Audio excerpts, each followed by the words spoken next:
Hey guys, Shanto here. কথা অনুযায়ী আজকে Redmi K20 Pro স্মার্টফোনটি বাংলাদেশের বাজারে অফিশিয়ালি লঞ্চ করে দিয়েছে মি বাংলাদেশ।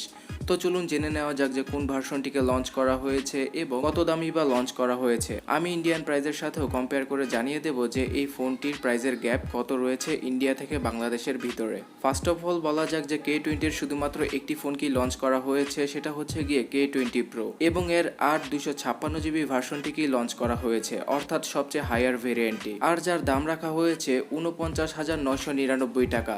তো 50,000 টাকার ভিতরেই দাম রাখা হয়েছে এই ফোনটির।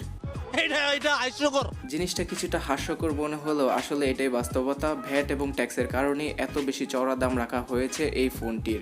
ইন্ডিয়ান প্রাইসের কথা যদি বলি, 8 এবং 256GB ভেরিয়েন্টের জন্য ইন্ডিয়াতে দাম রাখা হয়েছিল 31,000 রুপি। তো 31,000 রুপিকে বাংলাদেশি টাকায় কনভার্ট করলে 40,000 টাকার নিচেই পড়ে, কিন্তু বাংলাদেশে এই ফোনটিকে আপনাকে কিনতে হলে 50,000 টাকা গুনতে হবে। আমি অফিসিয়াল প্রাইসের কথাই বলছি, আর আনঅফিসিয়ালি তো এই ফোনটিকে 40,000 টাকার ভিতরেই পেয়ে যাবেন।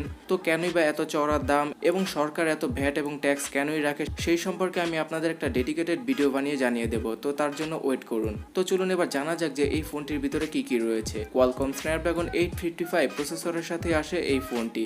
6.39 ইঞ্চির একটি অ্যামোলেড প্যানেল ব্যবহার করা হয়েছে, আর ডিসপ্লের নিচেই থাকবে 7th জেনারেশনের একটি ফিঙ্গারপ্রিন্ট স্ক্যানার। রিয়ার সাইডে রয়েছে ট্রিপল ক্যামেরা সেটআপ, তার মধ্যে একটি হচ্ছে গিয়ে 48 মেগাপিক্সেলের ক্যামেরা, যেটা কিনা সনির সেন্সর। তাছাড়া 20 মেগাপিক্সেলের একটি পপ আপ সেলফি ক্যামেরা দেখতে পাবো এবং 4000 mAh এর ব্যাটারি রয়েছে এই ফোনটিকে পাওয়ার ব্যাকআপ দেওয়ার জন্য। 27 ওয়াটের ফাস্ট চার্জিং সাপোর্ট করে এই ফোনটি, তবে বক্সের ভিতরে শুধুমাত্র 18 ওয়াটের ফাস্ট চার্জারটি পাবেন আপনারা। আর গরিলা গ্লাস 5 এর প্রোটেকশন রয়েছে ফ্রন্ট এবং ব্যাক সাইডে।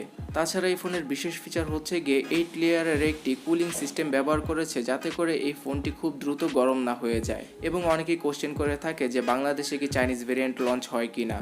তো আমি আপনাদের একটা জিনিসই বলে দিই, চাইনিজ ভেরিয়েন্ট শুধুমাত্র চায়নার বাজারেই লঞ্চ করা হয়, আর পুরো ওয়ার্ল্ডের ভিতরে Xiaomi তাদের গ্লোবাল ভেরিয়েন্টের ফোনগুলোই লঞ্চ করে থাকে। এবং আরও একটি কোশ্চেন যে এই ফোনটি কোথায় পাওয়া যাবে, বাংলাদেশি ই কমার্স সাইট পিকাবুতে পাওয়া যাবে এই ফোনটি, এবং বর্তমানে প্রি অর্ডার চলছে পিকাবু ওয়েবসাইটে এই ফোনটির। তো আপনারা যদি কেউ অফিসিয়ালি এই ফোনটিকে এত টাকা খরচ করে কিনতে চান, তাহলে পিকাবু ওয়েবসাইটে চলে গিয়ে রেজিস্ট্রেশন করে ফেলতে পারেন। তাছাড়া মি বাংলাদেশ এই ফোনটিকে অফলাইনেও অ্যাভেলেবল করবে, শুধুমাত্র মি স্টোরে। তাহলে আপনি আমাকে নিচে কমেন্ট সেকশনে কেন জানাচ্ছেন না এই ফোনের প্রাইস সম্পর্কে আপনার মতামত কি? অবশ্যই সাবস্ক্রাইব করার পরে পাশের বেল আইকনটিতে ক্লিক করে রাখবেন, না হলে আপনি বুঝতেই পারবেন না যে আমি কোনো ভিডিও আপলোড করেছিলাম।